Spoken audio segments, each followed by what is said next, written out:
Welcome, everyone. It's another exciting edition of Words, Images, and Worlds. On this episode, I'm delighted to be talking with author Taran Hunt. Taran, thank you for joining. Thank you for having me.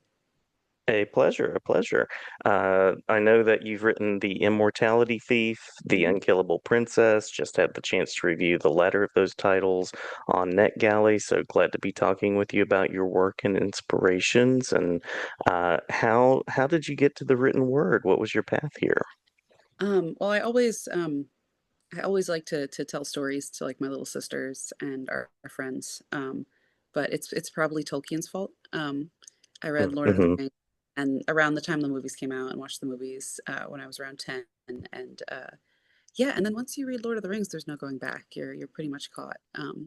So I definitely wanted to build worlds and use language the way that Tolkien does. It's probably how it started. Nice. Although my Nice. first few books were all about unicorns, so almost exclusively about unicorns. So I we've mean, evolved. right there in the vein. Yeah, yeah. Tolkien definitely an author that captures. I've taught The Hobbit as well. That's a book that Oh, I've used in class. that's a good one. That's a good one for, Yeah, yeah. yeah. Now, in terms of these two books, how did this world come together? How did you start to build and think about this world? Well, the world itself mostly came. I was watching a truly embarrassing number of Chinese tomb dramas, and Mhm. I wanted sort of like a dungeon run type thing, monsters, ghosts, ambiguous natural phenomena, that sort of thing. And But the characters came from I don't know if you are an opera fan. Uh, I really love opera. My day job is involves opera, and there's a scene in Richard Wagner's The Valkyrie, where the Valkyrie is supposed to come and announce to Sigmund that he's going to die, but he's going to get to go to Valhalla.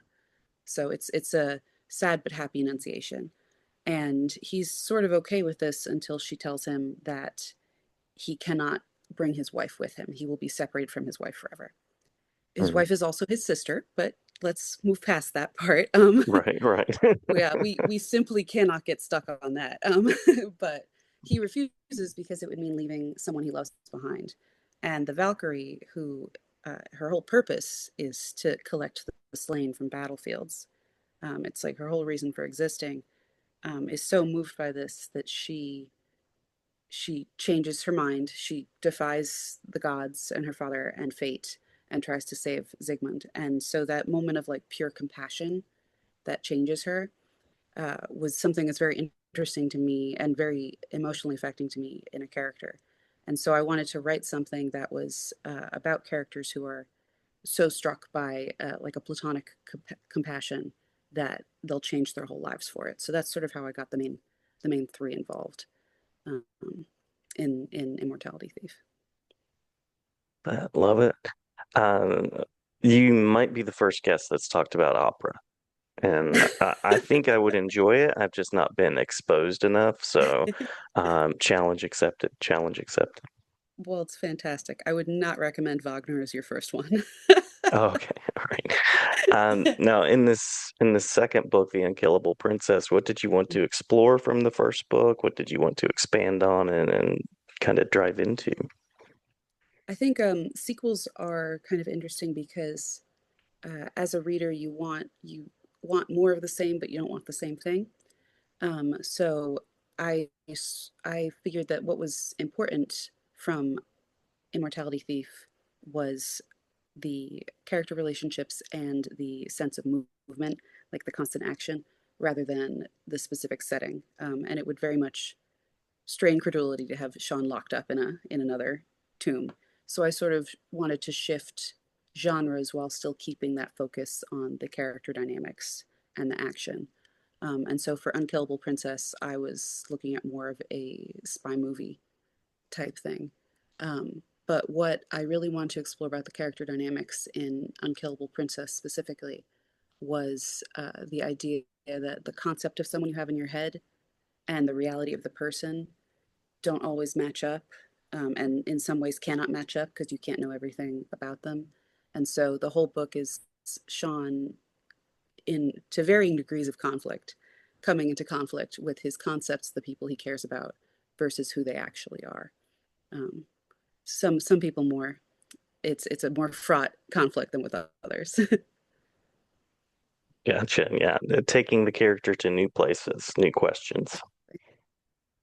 Yeah. Now, I also know that you have, from the bio, an interest in linguistics. That's very Tolkien, as well as physics. How did these interests inform your work? Physics I studied in college, and I loved, the idea of going on an exoplanet and seeing a world that was totally alien.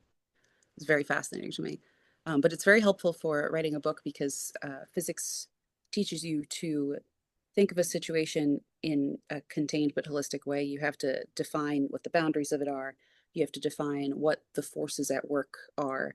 You have to define the individual actors in the space, usually particles or planets if you're doing astrophysics, and how they interact with each other so that you can define how they all work together, and then you can have a large view. And if you're missing anything from your definition of the space, then you won't get the right answer when you run the equations.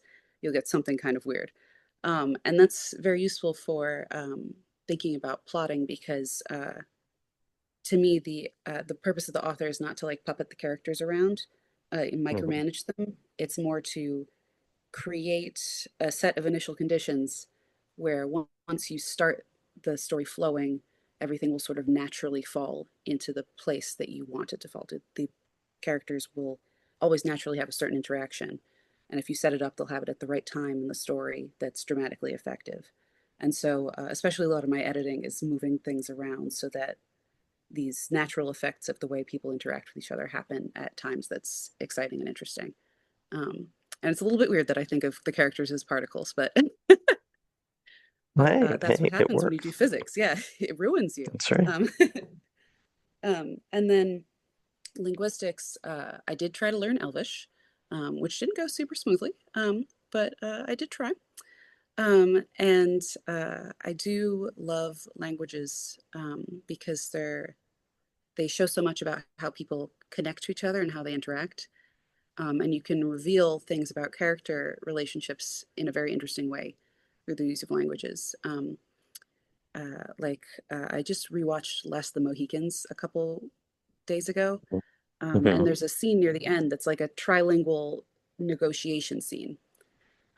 And which characters? None of the 4 or 5 characters involved speak the same 3 languages. It's mixed and matched, and which language they're using to debate and when they switch can track the shifts in power in the negotiation, which is very interesting to watch and something that you can encode a lot of character information in a very short period of time. Even the fact of who in that negotiation knows which languages tells you a lot about their history as characters and the setting of the world in which they find themselves. Um, and so I think you can do a lot of really interesting stuff with language in that way. And then also in the choice of language in which people speak to each other, like, honorifics, nicknames, relationship terms are always very fun to me. Um, yeah, and it's just I like to think about the way that people use language as a way to encode their relationships with each other and who they are as a person and what their history is. So now I'm thinking about creative inertia, and I'm Yeah, thinking about character, relationship, and power coding. This is really interesting stuff. I think it's very fun. I think it's very very fun. And like especially in Immortality Thief, Sean he has a native language that almost no one speaks.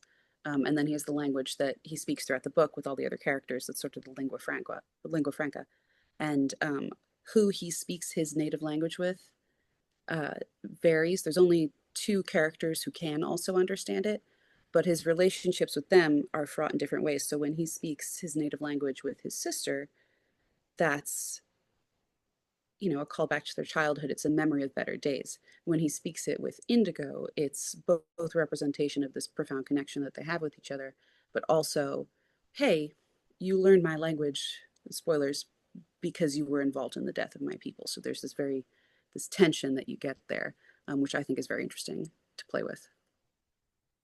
Definitely, definitely. Um, what do you envision next in your work? Is this a series that you'll be continuing? Are there other places that you're exploring? Well, there's going to be a third book, which is going to come out in 2027. A third and final book. It's called The Deathless Council. I've finished writing it, or at least this round of revisions, and it is mostly focused more on the ministers than the previous two books were, which I think is very fun because they're the most alien of the societies. Just looking forward to that. Certainly glad to have you back to chat on that one. Would love to. Um, yeah, great, great. Where can people find out more about your work, follow along, get copies of the work, and other such things?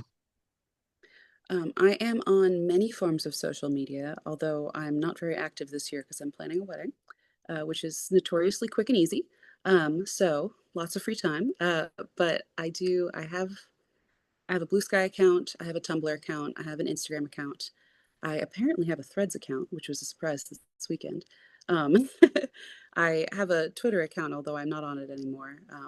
All under Taran Hunt. But the best way to find out news is my website, taranhunt.com, where I'll post links and updates. There's a newsletter too. I use it very sparingly because I hate getting emails. But if anything new is coming out, that's exciting. I will send an email about that. Yeah, yeah, that sounds good.